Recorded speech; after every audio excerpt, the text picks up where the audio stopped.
Mi abuelo me heredó el don de presentir a la muerte. Hola Pepe, espero que te encuentres muy bien.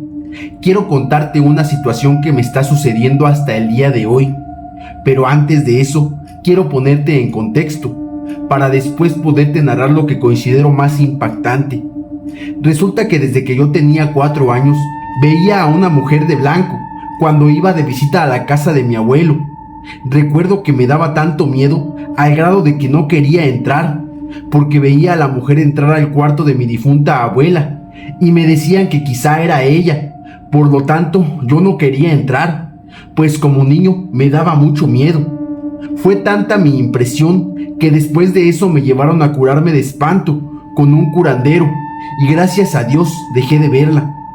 A los 15 años, por razones familiares, me fui a vivir con mi abuelo, ya que después de unos años él se había quedado solo, pues todos mis tíos se casaron y tomaron rumbos separados, y creo que a mis padres les daba un poco de preocupación que estuviera solito.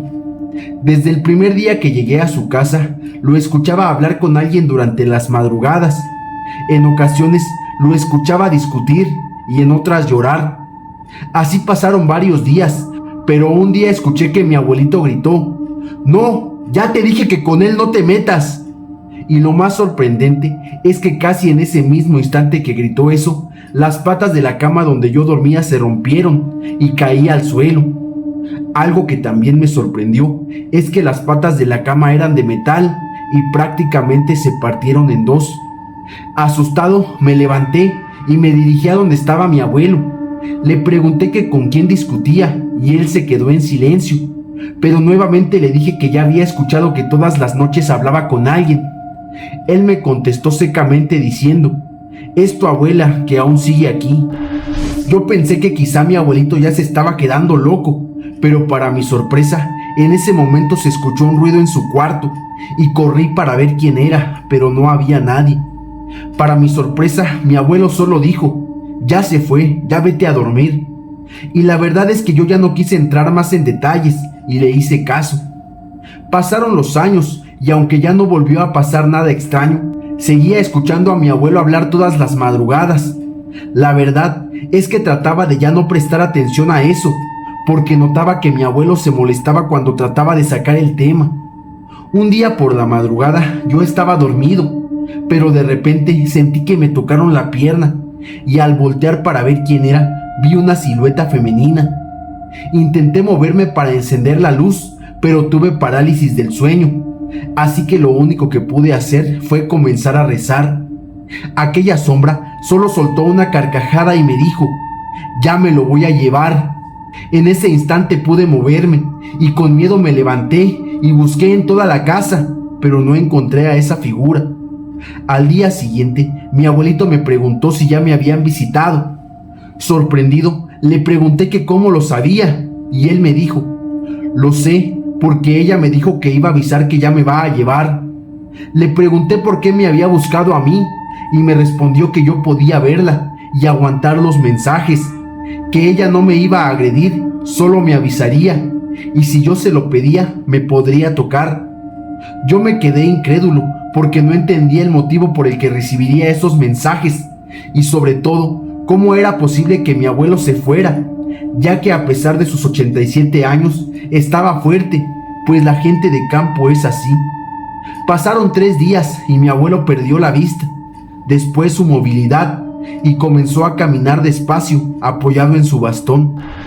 A la semana siguiente, esa silueta me volvió a visitar y me dijo que ya se lo llevaría. Al tercer día de su visita, lo llevaron a una revisión y cuando lo regresaron estaba agonizando. Yo estaba llegando del trabajo y fui corriendo para verlo. Al verlo y tomar su mano, le dije: «Abuelo, ya te vas, ¿verdad?». A él solo se le derramó una lágrima y con una sonrisa dejó de estar con nosotros. Desde ese día, cada vez que alguien del pueblo o alguien que conocía iba a fallecer, esta silueta me visitaba. Recuerdo cuando mi tía abuela, hermana de mi abuelo, iba a fallecer, ese ente se me presentó, me tocó el cuello y me dijo: «Vengo por la Chueca». Cuando murió el esposo de mi tía, tocó mi cabeza y dijo: «Vengo por el Coyotito». También cuando falleció la esposa de mi tío, el hijo mayor de mi abuelo, la sombra me tocó la pierna izquierda y dijo que venía por la esposa del Rengo. Y así sucedió con otros más, siempre tocando una parte de mi cuerpo cuando se trataba de un familiar y diciéndome algún defecto de la persona o alguna frase o apodo que lo identificara, y solo me susurraba al oído alguna frase o defecto de la persona que se llevaría cuando era algún conocido. Hace unos años me casé y cuando murió la mamá de mi esposa tuve un aviso de la sombra. Me tocó el estómago y me dijo: ya me voy a llevar a su mamá, señalando a mi esposa, y efectivamente así sucedió. Luego vinieron otros fallecimientos y hasta ese momento yo creía que eran simples avisos de quienes iban a partir. Pero hace unos meses, en noviembre para ser exactos, la sombra me visitó de nuevo, pero esta vez se presentó como una sombra negra y se metió al vientre de mi esposa con una sonrisa. Yo me asusté y grité: no, no te la puedes llevar. Sin embargo, 2 meses después mi esposa me dio la noticia de que estaba embarazada. Quedé sorprendido, ya que eso era nuevo para mí. Luego, la sombra volvió a visitarme para decirme que sería niña, y así fue. Hace unas semanas, la sombra se presentó de blanco y dio un alarido doloroso, similar al de la Llorona. Me pregunté qué podría significarse eso, y ahora me encuentro sufriendo de una infección grave en el intestino, con mucho dolor. Estoy bajo el cuidado de un doctor y escribiéndote mi historia.